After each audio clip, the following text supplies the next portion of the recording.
teacher give me homework, I'm the president. There's probably nothing interesting about them. Honey, are you doing your homework? Well, I better get back to work. Teddy Roosevelt, a naturalist, loved all animals. You know, Alice, I'm really happy that Quentin loves animals almost as much as I do. But it's ridiculous, you know, him always spending time at that pet shop. Well, you better get your sleep, honey. After all, tomorrow's a big conservation meeting. You're right. This is what happened at the conservation meeting. I think we should spend money to conserve our forest and forest life. I understand that you love animals and want to conserve forest and wildlife, but I think you should be spending more of the country's money on the people of this country who pay taxes and who supported you on the presidential race. Yes, but I think animals are just as important as people, and right now they need our help. People are in just as much need as animals, and we should be spending America's money on important things, such as poverty. Excuse me, but I agree with the president. How can we argue who's more important, animals or humans? This is ridiculous. Let's take a vote. All in favor of spending money on... Go. Father, look what I got on approval. Ah!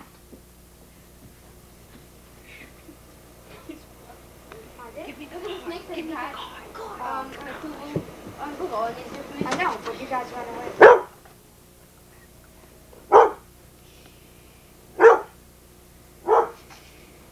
Go. Bill, we really need a cow. We better go send a servant for one. That's okay. I'll get one myself. Excuse me, driver. Can I please have this cow? Sure. Where would you like me to send it? To the White House. Do you know old Granny Harrison? Yeah. Did you know he was a soldier?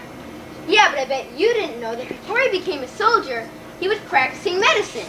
But the only reason why is because his father made him. And when his father died, he persuaded George Washington to make him a soldier. Did you know he had a farm? Yes. After he married, he resigned from the army and got a farm at the North Bend. Should I take the cow? Yes.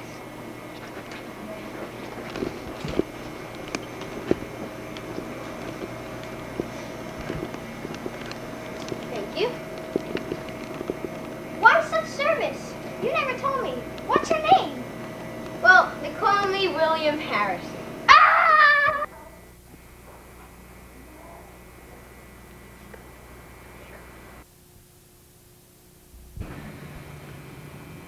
Mr. President, I noticed you have your old faithful warhorse with you at this interview.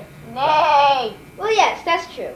Whitey here has been with me all through my military days, including the Mexican War, when you reporters like to refer to me as Old Rough and Ready. Speaking of old, rough, and ready, it appears the presidency has not changed the way you act and dress.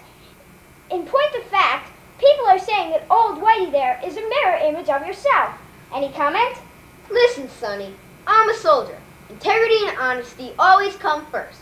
And as far as the way I look, if God saw fit to give me the face of a horse, I'm honored that people compare me to my faithful war horse, Whitey. I understand that Senator Sue has presented Whitey with a silver comb. What do you think his intentions were? His intentions, I believe, were for Whitey and I to clean up our act. But as you can see, I vetoed the prospect. Now, enough on Whitey and I's appearances. Let's go to these issues. Nay! The reporter reminds me of my cousin, the jackass. With all the uproar of new territories coming into the Union as slave states or not, you'd think he'd ask the president what he thought of Henry Clay's compromise. Well then, Mr. President, what do you think about these so-called 49ers? They say that there is so much gold out there in California that before long, California will want to become a state. Of course California will want to become a state. Where did this guy learn journalism? Harvard? Well, if California becomes a state, then maybe I'll get a good tune. Well, I've got the papers right here. But, you see, you're going to have to stop the questions. The Marine Band is coming over to the White House, and you know old Whitey loves parades. Well, thank you, Mr. President. My pleasure. Come on, Whitey. Nay!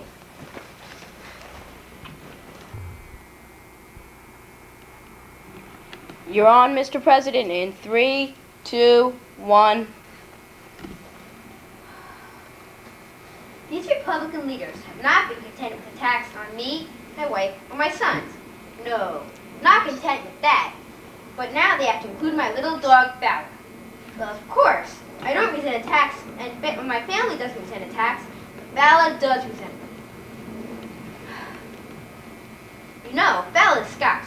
Being a Scottie, as soon as he learned that the Republican fiction writers in Congress and out had concocted a story that I left him behind on the Aleutian Islands and sent the story back to find him at a cost to the taxpayers of $2 or $3 or $8 or $20,000. Scott's soul was furious. He's not been the same dog since. I am accustomed to hearing malicious falsehoods about myself, such as that old worm-eaten chestnut that I have represented myself as indispensable. But I think I have a right to object to libelous statements about my dog. That wasn't so bad. That wasn't bad at all. I think I'll read some more.